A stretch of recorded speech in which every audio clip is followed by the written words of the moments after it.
let's talk about the S550 Ford Mustang GT. You see, I've got a car review lined up for you. We reviewed the S197 Ford Mustang GT last time, in the last episode, with the Gen 1 Coyote.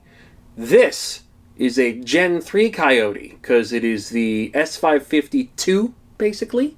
2018 plus, and most importantly, it's got the 10-speed automatic transmission, the 10R80. And the main thing we need to figure out is, does that gearbox ruin the experience of driving the Mustang GT? Or does it enhance it? Let's find out.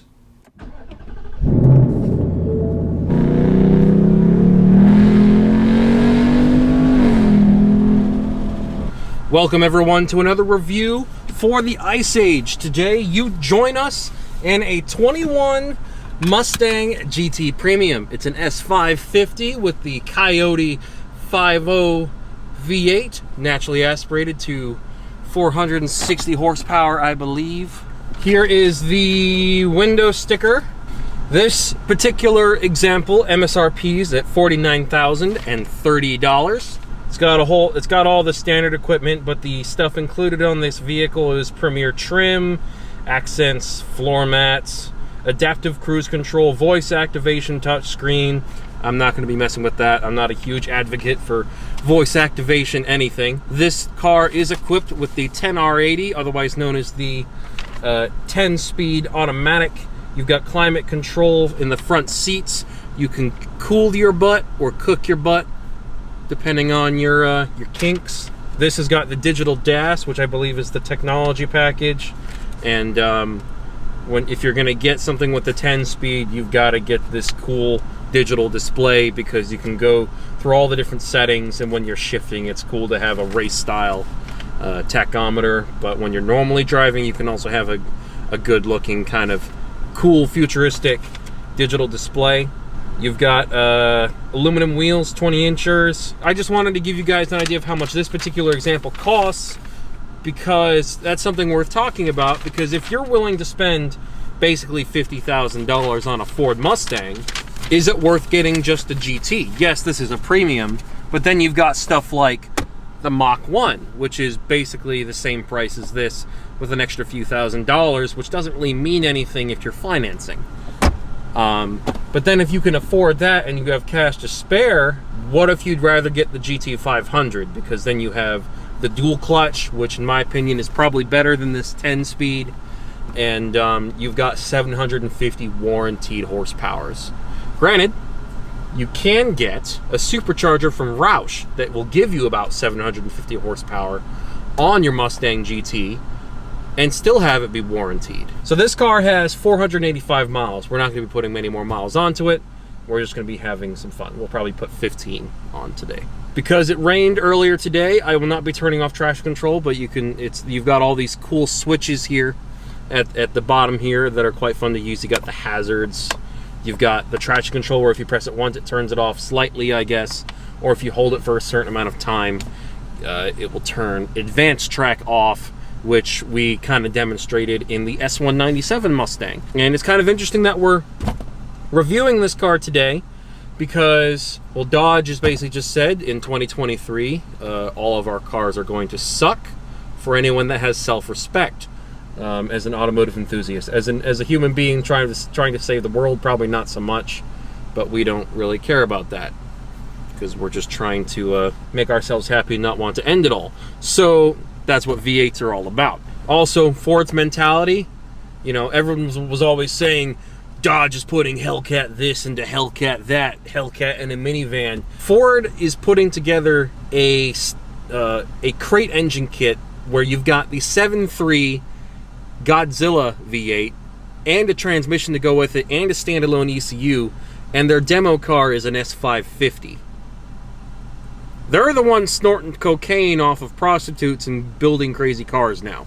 Mopar is no longer the brotherhood of muscle, at least not with their future cars, because no one wants a car that sounds like a cat in heat.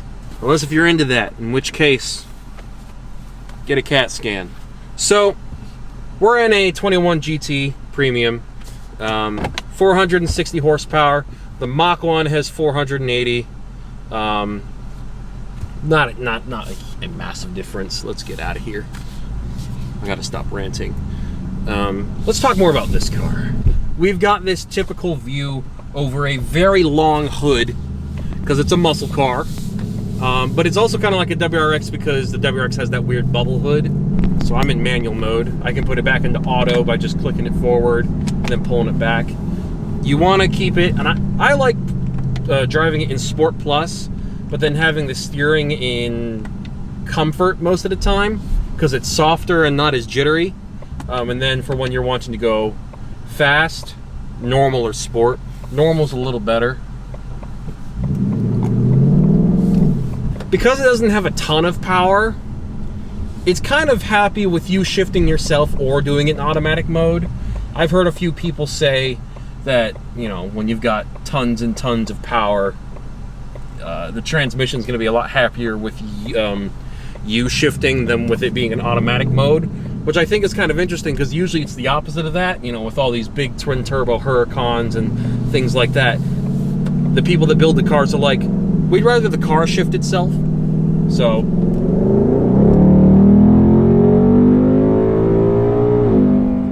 it downshifts fairly quickly.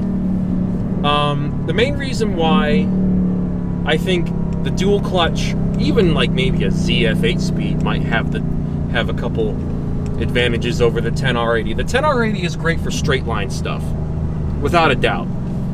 Autocross, cross country, carving canyons, not so much, because when you're in manual mode shifting, for one thing, the gears don't last very long because it's 10 speed, which is good for staying in the power because you're always shifting and getting back into the power, and you never really leave the meat of the power curve, which is very cool. So it's very usable. But the downshifts when you're, you know, coming up to a corner, or you want to shift maybe halfway through a corner for whatever reason, the downshift is going to upset the balance of the car if you're not going at the right speed and not shifting at the right time, because the car doesn't know how to rev match properly. If you've ever ridden in a car with someone, or if you can remember back to the days of you learning how to drive manual and you were learning how to downshift, it feels like someone who doesn't know how to rev match properly, where they kind of blip the throttle but not properly, so you feel stuff rubbing together and the engine being forced to the proper RPMs for the gear that you're trying to go into. So it kind of lurches sometimes, and that's not ideal if you're doing anything with corners. It's a very nice place to be inside this car. I think the interior is actually very pleasing. It's actually quite symmetrical.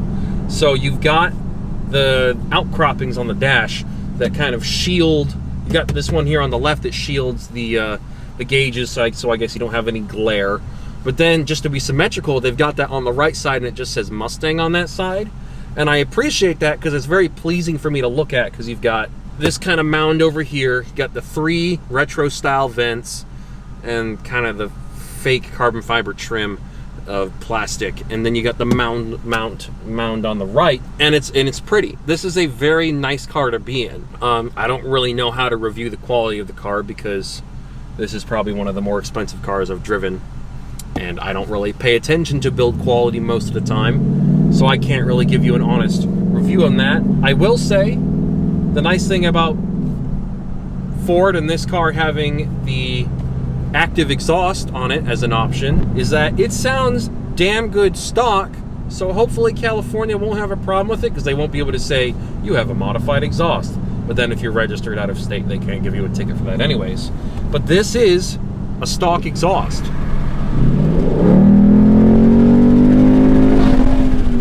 It's a very good soundtrack. If I put it into neutral here, it sounds really good. And the windows go up really fast. You see that? And it's actually kind of quiet in here. It's a heavy car, so it's not going to feel super nimble. But because this is the S550 with the independent rear suspension, so now you know, Ford Mustangs are competent sports cars, especially with the independent rear suspension. Not saying the S197 isn't. The S197 was kind of the beginning of Ford's Renaissance era. This car is a serious car. You know, they've started going for lap records more than just quarter mile times. because the independent rear suspension kind of takes away some of that straight line speed, maybe a little bit, but it adds to the stability, especially for people that don't know how to drive. And the meme kind of is, people that drive Mustangs don't always know how to drive because it's such accessible horsepower. Like, sure, this car is $50,000 brand new. What's it going to be in 5 years? 19 grand, 25 grand? It's not going to be a lot of money. So it's pretty remarkable. And honestly, it's not that hard to drive, you know, unless if you're being cocky and you're thinking you're Ayrton Senna and you're turning advanced track off when you really don't know what you're doing. You know, that's how you become a meme. Hold on, we've got a bridge.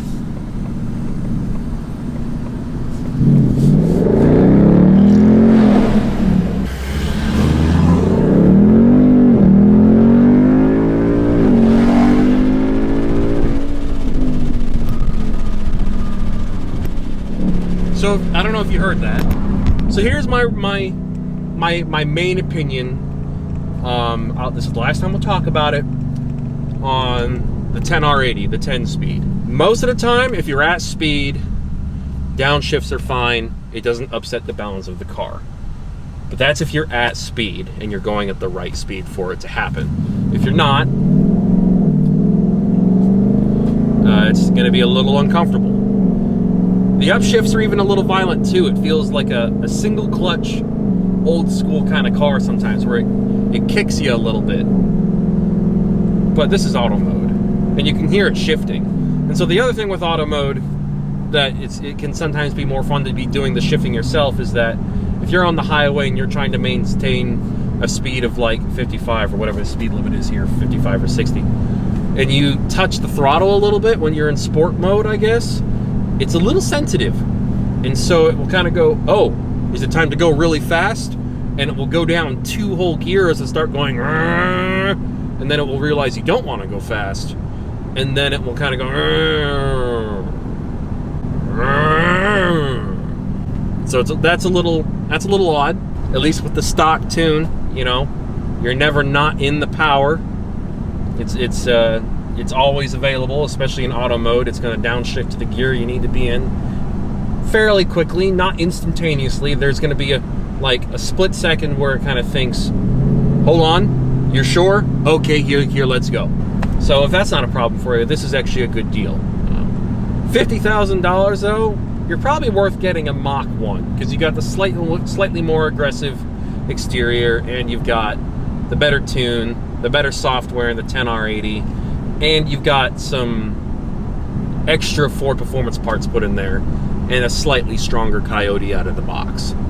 But yeah, these cars are no joke. They're competent in a straight line. You know, you can make 700 wheel horsepower with like 8 pounds of boost or whatever.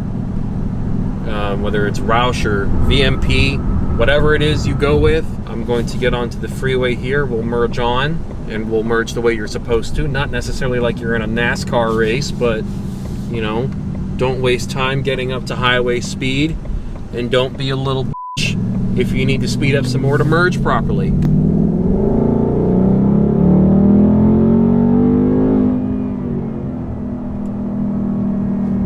See? We're at 60. Now, the cool thing about this exhaust, because it's active, if you live in a place with a terrible homeowners association, the cold starts on these cars are pretty loud. This car is surprisingly good sounding for a 2021 car with a V8. You know, it's not muffled. Yes, it does have a soft limiter in neutral.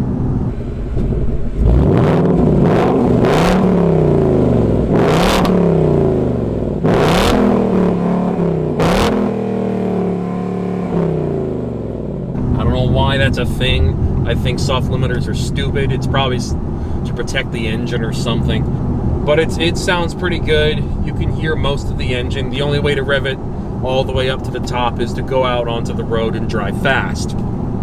So if Ford doesn't want people to do that, maybe take that soft limiter off. But you can go into the settings and put it into quiet. And I'm pretty sure you can even make... See, now you can't hear it.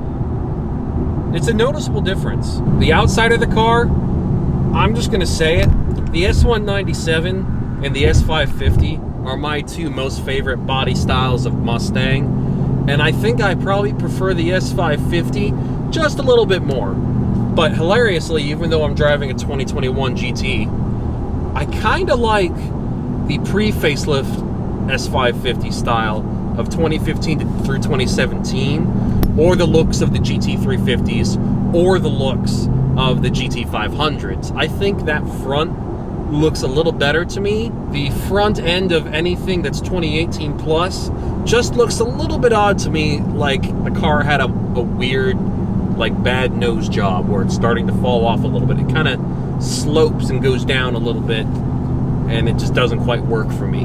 I'm sure it's advantageous for some reason. I just don't think it's as aesthetically pleasing. Beyond that, it's a very pretty car. It's got that fastback, you know, side profile. When you're looking in the mirrors, you can see that the car has got some nice hips, because you can see them very clearly looking out the rearview mirror, which I think is quite hilarious. Visibility in here is actually fantastic. It's better than driving an SUV, to be perfectly honest. You don't feel like you're gonna have a problem navigating anywhere. The cruise control works well. It's got a lot of safety features like lane assist. The steering wheel can vibrate if you feel like you're feeling tired and you just want to know if you start drifting off. Totally cool, I get it.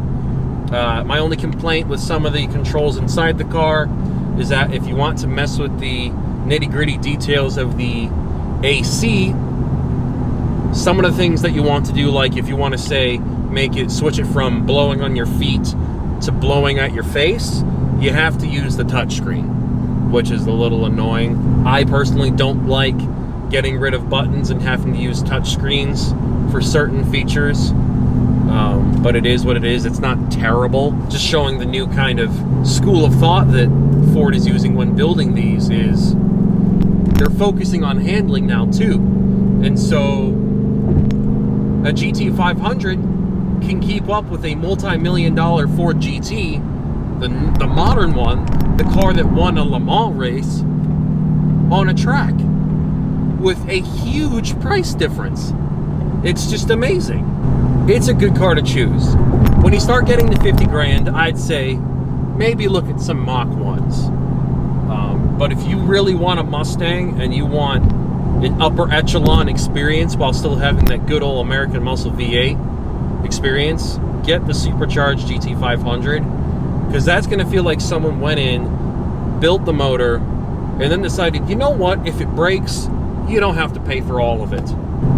And you don't necessarily have to modify them, but that is also part of the culture. So they're also one of the best platforms. And because it's, you know, if you're in America, parts are everywhere and it doesn't take long to get them. Because they're in America, you don't have to overnight parts from Japan or Germany or Italy or wherever your car is from. It's a great experience without a whole lot of headaches. So now it's starting to get dark, and the automatic lights have turned on. But yeah, I know I do a lot of stuff with kind of more exotics than a lot of tuner cars.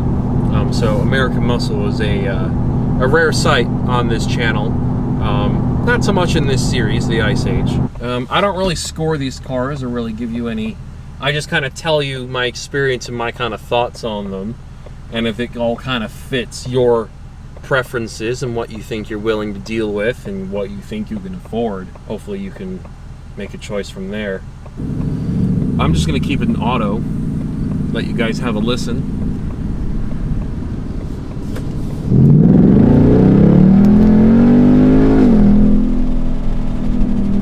Go down a gear.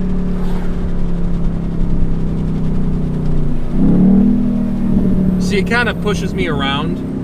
It's not terrible if you're going in a straight line, but if you're trying to, you know, it crackles and pops too. If you're trying to do curves and all that, it's a little disconcerting, because, you know, you don't want to become a meme.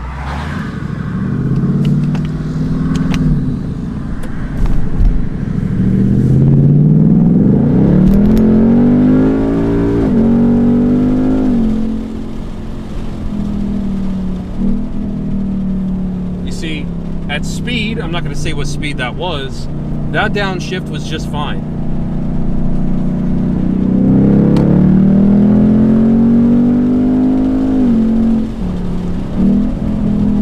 See?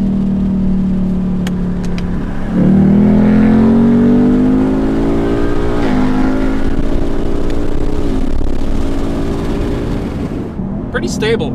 I did that with basically one hand while I was fiddling with my left window. Probably can't do that when you've got 750 horsepower, but I don't know how stable the new GT500 is. But yeah, that is, at this point, the best choice for an American muscle car that's competent and still kind of fun. Unless if you want a car that sounds like a cat eat. So, there is also that. Because this is going to be cheaper than the Corvette. Its main competitor is the Camaro, but that's apparently on the chopping block.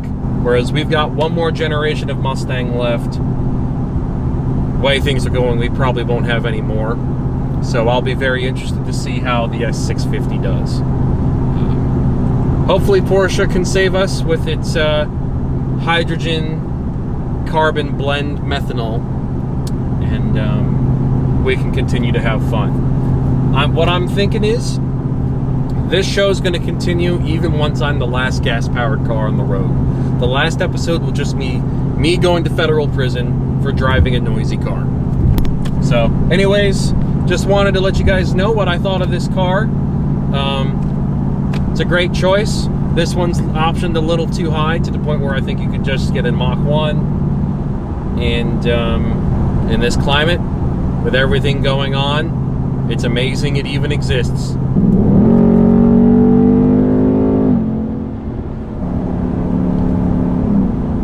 I'm gonna try, the next time I drive a Mustang, it's either gonna be the next generation of Mustang or a GT500, whatever I can get my hands on next. Because then I'll be able to give you guys a better idea of whether, you know, the dual clutch is really worth it or not.